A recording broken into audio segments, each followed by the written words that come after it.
Hello, everybody, and I hope you're having an amazing day because I'm about to ruin it with a story that I just found out about literally, I think, like 20 minutes ago, I would say, somewhere around that general ballpark. This happened a while ago. This happened in like 10 days. It would have happened like a month ago. It's like a week or two ago. It doesn't matter. Point being is that I had not seen a whole lot of coverage on this specific case. And what's surprising to me is that this is a pretty absurd case, in my opinion, because a man is accused of impregnating a child and avoids imprisonment with a plea deal, as you can see with this headline here. Now, before we go over how, why, or anything else, we're going to go ahead and read the case just so we can get a base understanding of what's going on and how this all happened. On Thursday, Second Judicial Circuit Judge Scott Ellington, I suppose, sentenced 23-year-old Mason Lee Gibson to a year of probation. We'll get to that later. After Gibson entered a negotiated plea of guilty to one count of second-degree child endangerment, a misdemeanor. Gibson had originally been charged with fourth-degree sexual assault, a felony,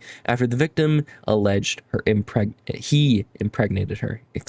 Ellington also ordered Gibson to pay $690 in restitution to the victim in $75 monthly installments beginning in September. Additionally, Gibson must complete parenting classes and a mental health assessment. Parenting classes. We're not done yet. We'll get to the nitty-gritty part of this in a minute, but let's go ahead and just finish up with this. On July 30th, 2024, a report was made to the Arkansas Department of Human Services regarding an incident between a child and Gibson that resulted in the minor becoming pregnant. According to the affidavit, Gibson admitted during an interview with authorities that he had been drinking heavily the night he visited the child's family and admitted to having sexual intercourse with her. Mason stated that he knew it was wrong and that he wasn't in the right state of mind, court documents said. So that is the whole thing in a nutshell as of right now. I think it's still being processed, although I don't think it is, because he's been charged. You know what I mean? It says it right there. He has been charged to a year of probation or sentenced to a year of probation. So that means that this is an open and shut case, meaning that I am now allowed to come in and critique how bullshit this entire thing is. Now let's just go ahead and start with the first thing, which is that he is given a year of probation, a singular year of probation, all 12 months, 365 days of pure probation. Now, what is probation to those of you who don't know? Well, allow me to explain. Basically, you are allowed to go into the community. You're allowed to do whatever you want. Well, okay, obviously you're not allowed to do whatever you want that is illegal. You're allowed to do whatever you want that's legal and whatnot. So you could go to the movies, you could stay at home, play video games. You can literally do anything a normal person does, except that you have to report to a probation officer that has been assigned to you. I don't know if it's like a weekly thing or a monthly thing. I don't know. But point being is that you have to report to your probation officer and you have to be honest, or I think is what happens, I'm pretty sure, or maybe like a character witness does the whole thing. I don't really know. Okay, but something happens and you're not totally free, but you're basically free. You know what I mean? Which is fucking crazy for a child predator. That is fucking insane that an actual convicted child predator with actual DNA evidence is just allowed to just be free on the streets. They're just, it just is what it is because they accepted a plea bargain. Now, what is a plea bargain? For those of you that are asking, well, basically, now this is from Cornell Law School Legal Information Institute. Plea bargain overview.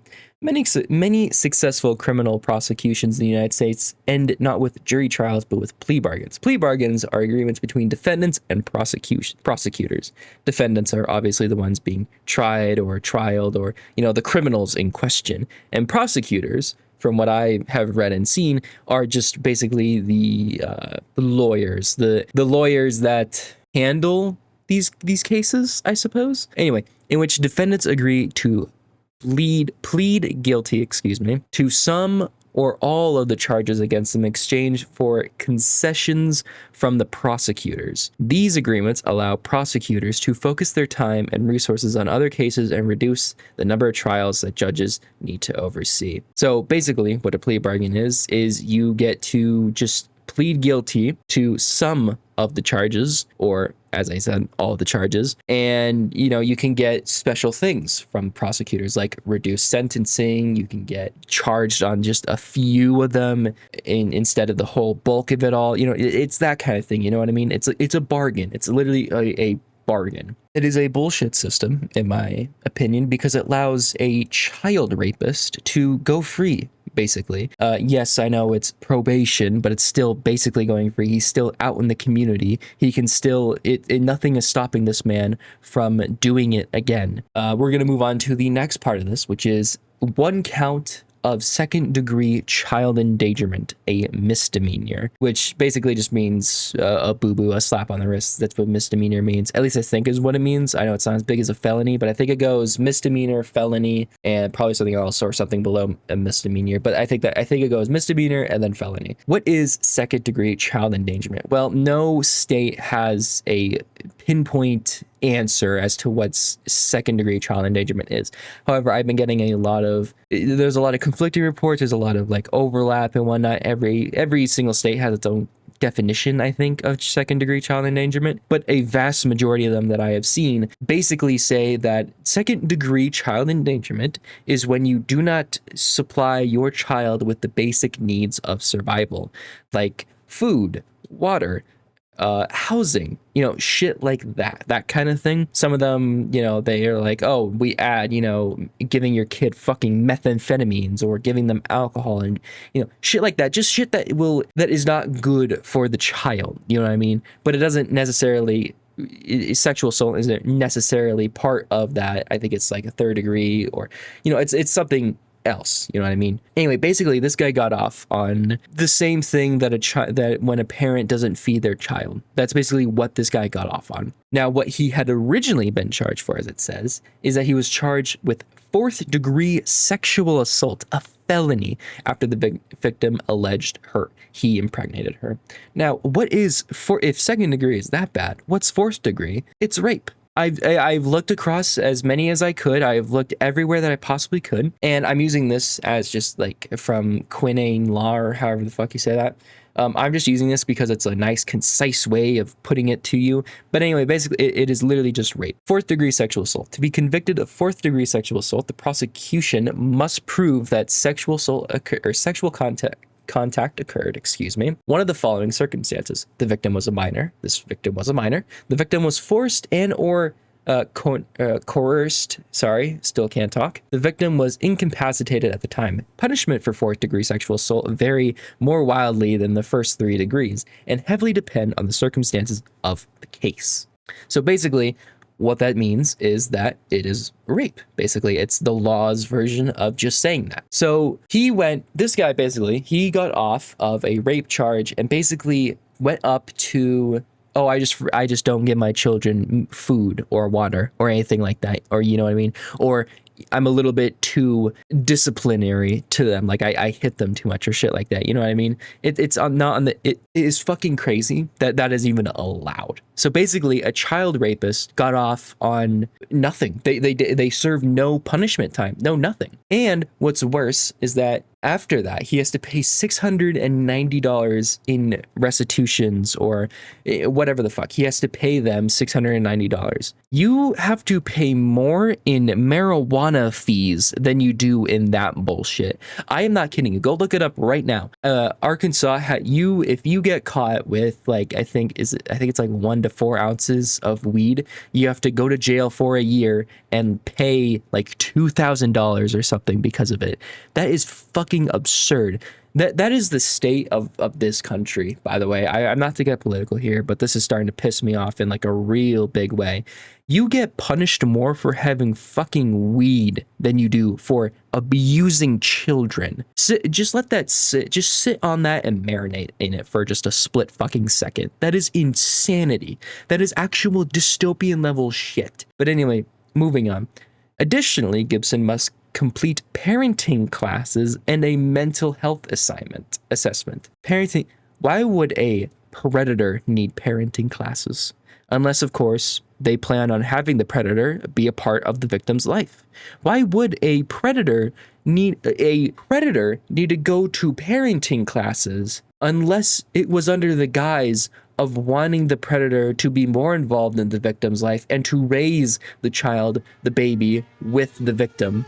Apologies if you heard that. But anyway, and a mental health assessment. I can tell you right now, normally when people get drunk, right, they get a little rowdy. Maybe they'll get into a bar fight, you know, real cowboy, you know, why I oughta, put him up, big guy, you know what I mean? Stuff like that. Maybe they'll knock over a few bikes, and a couple bikers with bandanas on will, you know, crack their knuckles and look at them all mean with their beer bellies and their giant beards that are salt and pepper colored. But that's usually what happens, right? When this guy gets drunk, he goes and molests children. That's what he does. This man gets drunk, and then the next step in that is to go molest somebody. That is there's like a lot of chapters between getting drunk and molesting something. Like there's a whole fucking book between those two, like, leaps in logic. But anyway, moving on from that disgusting idea that they would want this predator, this disgusting individual, to be a part of the victim's life. Moving on from that, he admitted to having sexual intercourse, blah, blah, blah, blah, blah.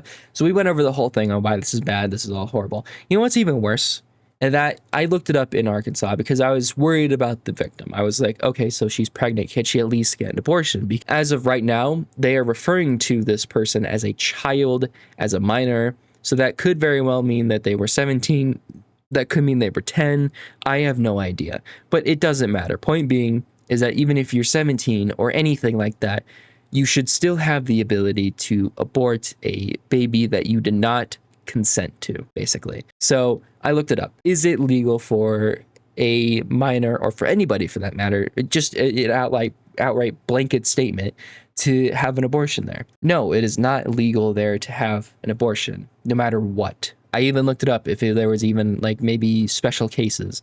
From what I read and from what I can see, no, there hasn't. No, you can't. There is no. So they're gonna have to go out of their state to another state that has at least legalized minor abortion to get rid of it. You know what I mean? Point being is that even in the little girl's own state, she is not allowed to be safe. She's not allowed to get the help she needs in order to help her with this. She is either one, she is supposed to go into another state, or two, and as unfortunate as likely as this is, she will have to carry the baby to full term as however old she is. Hopefully, hope to God that she is at least 17. If not, then my God, that's a horrifying thought. But yeah, no, she will have to carry the baby to term, unfortunately, and birth the baby she did not consent to. So hopefully she, you know, goes out of state and gets, you know, gets this taken care of.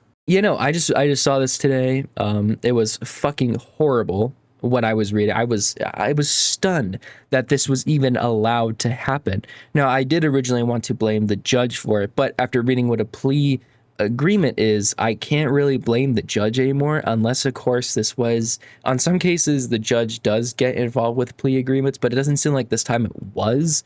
And I have looked at the judge's like history of shit, and you know, he is given actual sentencing and actually good sentencing to other rapists, murderers, and, you know, other horrible things. You know what I mean? Like, he has given a 5-year sentence in jail to a woman who raped a 14-year-old boy. So this guy obviously does or can give out good sentencing. I think it's just this time that the plea agreement just was too good, I'm assuming. I don't know, maybe he just had maybe Saul Goodman was there and he was just giving off fucking bad boy lawyer advice left and right and just fucking up the whole thing. That very well could have happened. The jokes aside, the main reason why I want to do this is because I haven't seen a whole lot of people talk about it. I saw one post on Instagram about it, and I decided to go an hour and a half or maybe 2 hours into researching laws and shit. And by the way, disclaimer, I probably should have put this at the beginning of the video. I'm not a lawyer. I know nothing about laws and shit. I just did quick Google searches